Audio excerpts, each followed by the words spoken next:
Buen día, mi nombre es José Javier Cartagena, soy estudiante de la carrera de Ingeniería Mecánica Industrial de la Universidad Nacional Autónoma de Honduras. En este video daré a conocer lo que es la ingeniería mecánica y su relación en la aviación, como también la historia de la aviación respecto a la mecánica. Pues bueno, para empezar, vamos a comenzar así. ¿Qué es la ingeniería mecánica? Pues bueno, la ingeniería mecánica propiamente reúne todos los conocimientos científicos y técnicos para la dirección de la producción, la conservación y la reparación de maquinaria e instalaciones, equipos y sistemas de producción industrial, así también como el estudio tecnológico especializado de los materiales y productos o procesos. La ingeniería mecánica encierra muchas cosas, pero yo quiero hacer énfasis en que también estudia fuselajes y trenes de aterrizaje y otros equipos para aeronaves, carrocerías y sistemas de suspensión y frenos, como también ser para vehículos automotores. Pero bien, en este caso hablaremos acerca de la aviación. Pues el hombre siempre ha querido volar como los pájaros. Entonces les voy a mencionar a un sujeto que me imagino que ustedes lo conocen, espero que sí, que es Leonardo da Vinci. Pues Leonardo da Vinci, antes de él, pues ya habían sueños en la humanidad de cómo poderse parecer a los pájaros y alcanzar el cielo y poder volar. Hubo antes un monje que también tenía ansia de volar y trató, haciendo sus primeros intentos, de tirarse con una sábana desde el campanario de una iglesia. Pero, pues sí, desde el campanario de una iglesia, tratando de simular un paracaídas. Y fue el primer inventor del paracaídas, solo que a él pues le fue muy mal porque se estrelló al llegar al suelo y se mató. Entonces, en realidad, el primer punto más teórico, digamos, así como que sea similar a lo que nosotros estudiamos en la carrera, es el diseño de Leonardo da Vinci, que fue alguien que empezó ya a incursionar en el mundo de los mecanismos. Después hubieron ingeniosos que se dedicaron a explorar cómo volar, que fueron los hermanos franceses Montgolfier.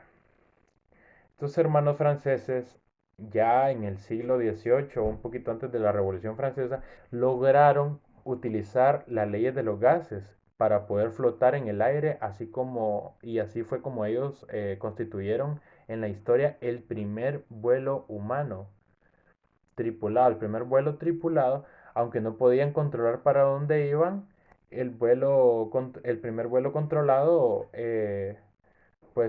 tuvo historia años después, que fue aprovechando lo que ya estaba, solo que agregaron, hicieron un dirigible y pusieron hélices y las movían así pedaleando para darle una cierta orientación al globo.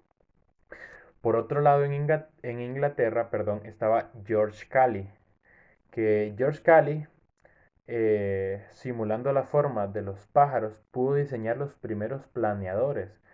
Y todo eso fue apoyado en los conceptos de mecánica, de fluidos y en medios continuos de todo el desarrollo de la aviación, como mucho de la ciencia.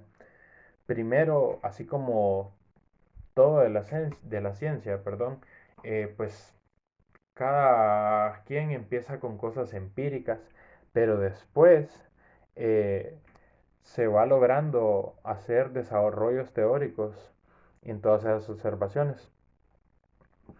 De hecho, el primero que hizo alguna observación y algún tratado ya más teórico y matemático, por lo que se podía volar, fue el alemán Otto Lilienthal, que se puso a observar los pájaros y se dio cuenta que en realidad los pájaros no volaban porque batían las alas, sino porque lo hacían porque iban cambiando la dirección de las plumas. Y eso, con eso se pudo crear el primer tratado de aerodinámica y de, de aerodinámica, perdón. Bueno, que es una de las líneas de la mecánica de fluidos y con lo que se puede desarrollar grandemente lo que viene siendo la ciencia de la aviación. A partir ya de lo que se había logrado en la aviación, siguió desarrollándose en el siglo XIX, poniéndole ya motores a todos esos aparatos, logrando usar lo que se había logrado, ¿verdad? Hasta la fecha, como diseños que se parecían a los pájaros, también a lo que se había conseguido a partir de los dirigibles, poniéndoles motores que hace un momento eran de combustión interna, muy básicos y a vapor. Los primeros vuelos tripulados ya exitosos, logrando eh, controlar un avión, fueron en 1903, que lograron volar con un aparato que estaba hecho de madera y tela, dándole un impulso con motor, pero en realidad no era que lograban despegar desde el suelo, sino que eran catapultados y el vuelo se registró alrededor de una distancia de 30 metros. Pero en Estados Unidos había un señor que pudo realizar el vuelo tripulado y logrando volar incluso más de 200 metros. Y así, en la Primera Guerra Mundial, se dio un gran salto en la aviación, porque se empezó en el desarrollo.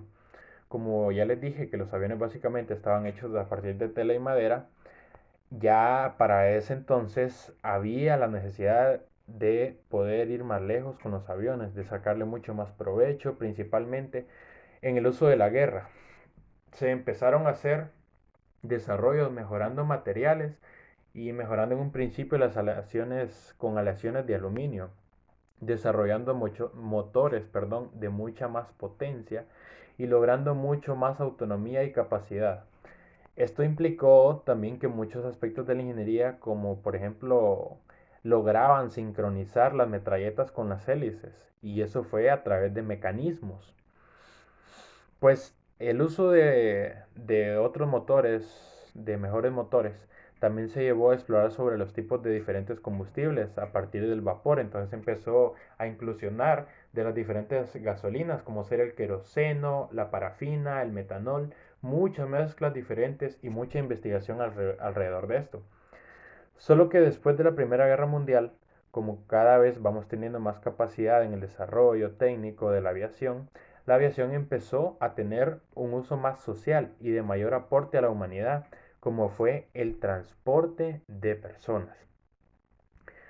Cuando ya empezamos a transportar personas, eh, más que un solo piloto, pues tenía que ir más rápido, pero también se empezó a poner lo de la seguridad, porque pues sí, las personas querían viajar de un lado a otro más rápido, grandes distancias a cortos plazos, pero también, o sea, querían hacerlo con una seguridad.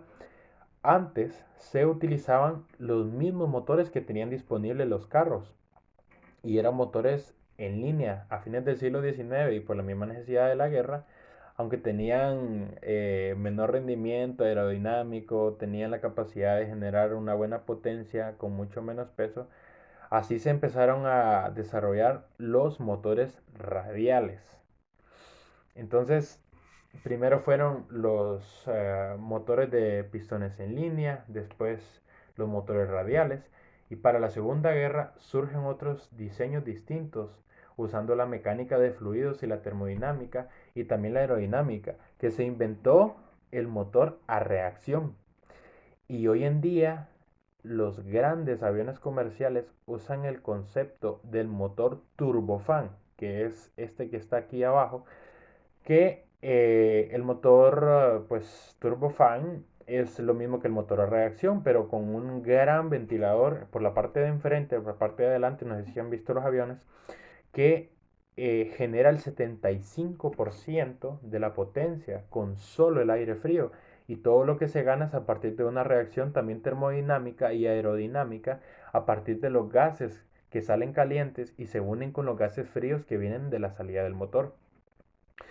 Bueno, para tener una idea de cómo se ha venido desarrollando la tecnología desde aquellos tiempos hasta hoy, hoy en día un motor turbofan para avión vale alrededor de 25 millones de dólares, solo para que se den una idea.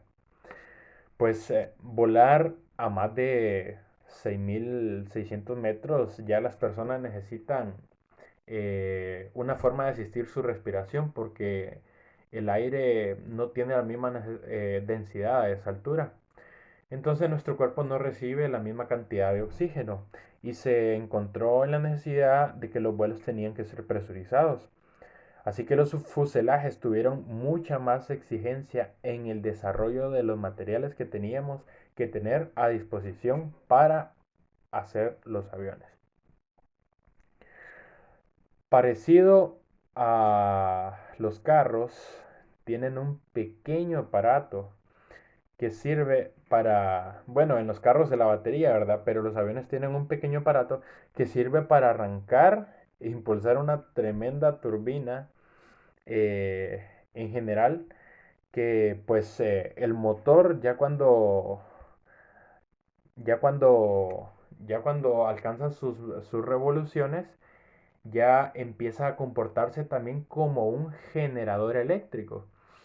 Y pues es el que da la electricidad a los diferentes sistemas eléctricos que están dentro del avión. Aquí podemos observar el diagrama del sistema eléctrico. Y también les voy a mencionar lo que es el sistema hidráulico. Pues el sistema hidráulico es muy importante porque, por ejemplo, les voy a decir de que adentro del avión podemos encontrar una red completa de hidráulica y desarrollar dentro todo un sistema. Y están a cargo de los controles de vuelo. Por ejemplo, los controles de vuelo, me refiero a lo que son estas, los flights le llaman, que son los que van en las salas del avión, que son las que se curvean así para, para poder darle la dirección al avión. Entonces, ese es el sistema hidráulico que van con el sistema del control del avión. También el sistema hidráulico se utiliza para extender los trenes de aterrizaje que ustedes ven el día de hoy, que los trenes de aterrizaje son unas tremendas estructuras que tienen que sostener todo el peso del avión. Y los frenos también funcionan a base de un sistema hidráulico. Y generalmente esos sistemas hidráulicos, les voy a comentar, se manejan a presiones de 3000 psi. Otro sistema muy importante es el sistema de combustible. El sistema de combustible son unos sistemas realmente bien complejos, porque también los podemos considerar como sistemas hidráulicos, aunque trabajan a bajas presiones. En realidad lo que se hace es aprovechar todo el fuselaje del avión, porque realmente podríamos considerar el avión como una bomba, porque está, o sea, como utilizan todo el fuselaje como para guardar el combustible. Manejar el sistema de combustibles es realmente complejo, ya que tiene una cantidad de elementos en su interior bárbara. Tiene muchas bombas, muchos sensores, muchas válvulas, sistemas de protección que garantizan llevar una cierta cantidad de combustible a bordo. Otros sistemas básicos, entonces, como les decía, que los aviones ya pueden generar vuelos con presuración, es un propio sistema autónomo que, que es un propio sistema autónomo que puede producir el aire, que puede producir el aire como un sistema autónomo, para poder producir la presión suficiente dentro del fuselaje. Hay un sistema complejo que también saca el aire del motor, que lo usa para el inflamiento del fuselaje, para poder garantizar el mantenimiento de la atmósfera que se necesita en el interior para mantener la atmósfera y así el fuselaje no reviente, ¿verdad? Porque como el avión se encuentra a distintas presiones, les voy a decir. Así que aparte tenemos el sistema de deshielo, que el sistema de deshielo cuando estamos a grandes alturas, el fuselaje del avión tiende a congelarse y estos sistemas son bastante complejos. El más famoso es de que hay un sistema de que el aire caliente del motor sale por puntos específicos y el mismo calor del aire que sale del avión empieza a derretir el hielo que se forma, como también resistencias eléctricas por las alas del avión que también derriten el hielo. El otro sistema muy importante es el sistema de oxígeno, porque vaya, necesitamos que los pilotos tengan oxígeno en situaciones que haya poco oxígeno en el interior para que no pierdan la conciencia. Y pueden también los pasajeros, porque no sé si se han fijado, por cuando hay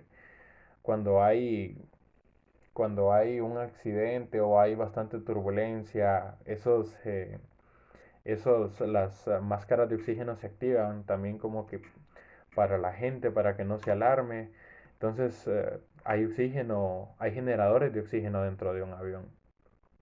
El día de hoy, ese oxígeno se genera con generadores que funcionan a partir de reacciones químicas. Antes en un avión lo que se hacía era que ponían, eh, no sé, chimbos, le voy a decir, como los chimbos de gas, solo que eran de oxígeno, a presiones también de 3000 PSI que abastecían todo lo que se podría utilizar de oxígeno dentro del avión. Y como por último tenemos lo que viene siendo el mantenimiento. Pues como todo ingeniero mecánico, pues una también de las ramas es dar mantenimiento a máquinas. Entonces, pues un ingeniero mecánico también, la ingeniería mecánica tiene mucho, mucho, mucho que ver en lo que viene siendo el diseño, el mantenimiento, el mantenimiento tiene mucho que ver en el funcionamiento de los sistemas mecánicos, en, en los sistemas en general, porque cualquier sistema, cualquier mecanismo, si no se le da mantenimiento, si nosotros no le damos mantenimiento a nuestro carro se nos va a arruinar, pues así pasa con los aviones. La ingeniería mecánica en la aviación desde tiempos pasados ha, pues, ha sido muy importante porque principalmente la ingeniería mecánica ha venido estudiando la aleación de los materiales y los mejores materiales para poder fabricar los aviones y que haya menos riesgos, menos muertes, menos accidentes. Entonces, gracias a la ingeniería mecánica se ha podido avanzar mucho, mucho en la aviación. Otro dato muy importante que se me estaba escapando decirles es que siempre, siempre la ingeniería mecánica en la aviación ha querido, ha querido utilizar los mejores materiales, los materiales más resistentes en la fabricación de sus aviones, pero lo que pasa es que también lo que buscan no solo es calidad, porque eh, calidad de materiales, sino que también buscan de que el avión no pese tanto. ¿Y esto para qué? Para que el avión no tenga muchos gastos de combustible, porque ahora las principales reglas para la fabricación de aviones es que sean, que tornen a ser ecológicos con el ambiente. Entonces, un dato principal de la aviación que siempre se vino buscando desde antes era poder fabricar los mejores aviones al mejor peso posible para una mejor autonomía y un mejor rendimiento. Pues espero les haya agradado esta presentación. Me gustó mucho poder indagar, poder leer y poder saber la historia que está atrás de lo que viene siendo la aviación, que es algo muy bonito. Y espero las personas que vean este video les interese tanto como me interesó a mí. Y probablemente en un futuro también les pueda interesar llegar a estudiar algo, como es la ingeniería mecánica en el índole de la aviación. Muchísimas gracias, me despido.